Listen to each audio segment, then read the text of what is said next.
జై శ్రీమన్నారాయణ. నేను మీ icon astrologer Gattupalli Suresh Babu. ఇకపోతే ధనుసు రాశి. ఈ ధనుసు రాశి వారికి ఎలా ఉండబోతుంది పరాభవ సంవత్సరం?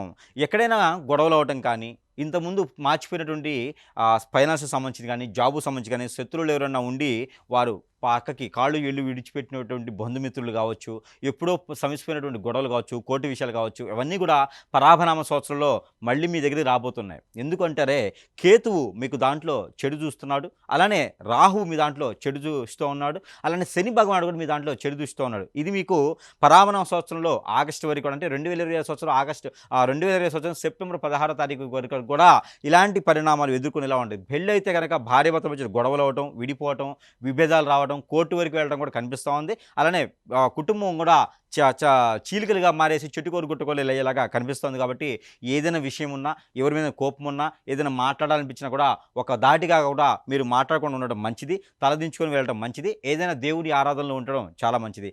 ఆంజనేయ స్వామికి గారెలు దండ వేయండి, ఆకుపూజ చేయండి, అలానే ఆంజనేయ స్వామి వారికి సింధూరం దానం చేయండి, నువ్వుల నూనె దానం చేయండి, మీకు మంచి జరిగేదానికైతే ఎక్కువ అవకాశాలు ఉన్నాయి. అలానే కోతులు ఎక్కడైనా కనిపిస్తే అరటిపళ్ళు పెట్టండి. అలానే మీకు ఏదైనా పంతులు గారు కానీ, అర్చకులు వారు కానీ ఉంటే యాపిల్ పళ్ళు కానీ, దానిమ్మ పళ్ళు కానీ ఒక 6 తీసుకెళ్ళి అక్కడ గుళ్ళు ఆలయాలు ఇవ్వండి, మీకు మంచి జరిగేదానికైతే అవకాశం కనిపిస్తూ ఉంది. ఇక ధనుసు రాశి వారు ఎవరిని పడితే వాళ్ళని కదిలించుకోకండి, దానివల్ల ఇబ్బంది పడుతూ ఉంటారు. పాత ఫ్రెండ్సే కదా, పాత విషయాలే కదా అని కదిలించుకున్నట్టు మాత్రం మీ మీద ఉన్నటువంటి గ్రహరీత్యా దోషాలన్నీ కూడా మీకు పటాపంచలేలా కావాలనుకుంటే చిన్నపాటి పరిహారాలు. ఇంకోటి కూడా ఏంటంటే కనుక మీరు ఒక కొబ్బరికాయ తీసుకోవాలి. ఇది పౌర్ణమికి ముందు, అమావాస్యకు ముందు చేసుకోవచ్చు, లేదా ఏకాదశి రోజైనా చేసుకోవచ్చు. ఆ కొబ్బరికాయని మీ తల చుట్టూతో 7 టైమ్స్, తల దగ్గర నుంచి కాలు వరకు 7 టైమ్స్ తీసేసి ఆ కొబ్బరికాయని ఎక్కడైనా కొట్టేసి ఆ నీటిని మీ మొహాన్ని చల్లుకోవాలి.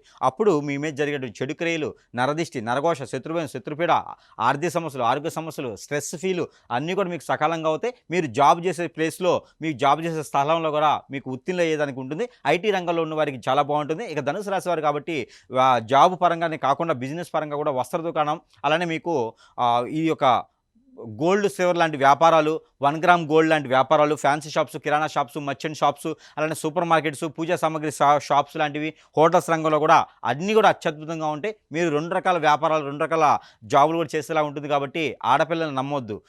ధనుసు రాశిలో ఉన్నటువంటి స్త్రీలు, పురుషులు కూడా ఎదుటి వాళ్ళని నమ్మొద్దు. ఎదుటి వాళ్ళని నమ్మారంటే మాత్రం ఖచ్చితంగా మిమ్మల్ని ఇబ్బంది పెట్టేలాగా, మీ నెత్తిని చేయబెట్టేలాగా ఉంటుంది. కాబట్టి దొంగ స్వాములు నమ్మకండి. అలానే దొంగ స్వాములు నమ్మినా కూడా మీరు మోసపోతూ ఉంటారు. కాబట్టి మీరు ఏదైనా పోటీ పరీక్షలో పాల్గొనాలంటే కూడా ఈ యొక్క సంవత్సరం ఆగస్టు 15 తర్వాత ప్రయత్నం చేయండి. ఖచ్చితంగా గ్రహాల యొక్క స్థితిగతులన్నీ కూడా బాగుంటాయి.